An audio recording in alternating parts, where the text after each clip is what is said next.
I get to Detroit, I'm coming down 7 Mile, and I happen to peek back to my right, and through the foliage, I see this house that I immediately recognize as a Frank Lloyd Wright.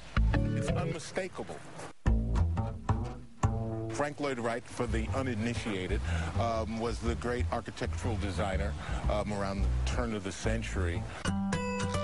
It is the only Frank Lloyd Wright house in the city of Detroit. If you hear Detroit 1A7 star James McDaniel talk about architecture, you think he was an architect himself. It is the only Usonian house that is actually 2 stories. The uniquer the design, the more he's drawn in. This is it. Yep, this is definitely a Frank Lloyd Wright.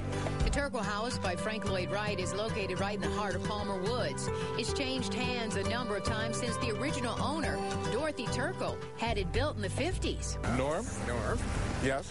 Then Norm Silva and Dale Morgan, co-owners of Blossoms in Birmingham, bought it in 2006, and it was in total disrepair. It's not a museum.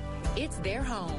This 4,300 square foot home is surrounded by glass. Look at these windows. What these pierced? How many of them are there? Over 400. Over 400 windows. And I know it because I've washed each one of them. Wright believed you should design a home complete with the furniture built in so you could arrive with just your clothes. Bring in your mattress, bring in your clothes. And ready to go. And you're ready. Ready to go. It's like living in a big dorm.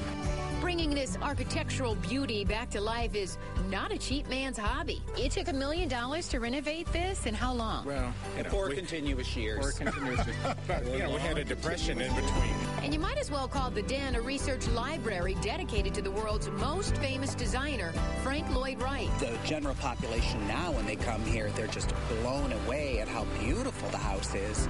But 50 years ago, they called it a squirrel cage. For McDaniel, this tour was pure joy and an education you couldn't possibly get without seeing it for yourself. I really thank you for salvaging this work of art. Carolyn Clifford, Channel 7 Action News.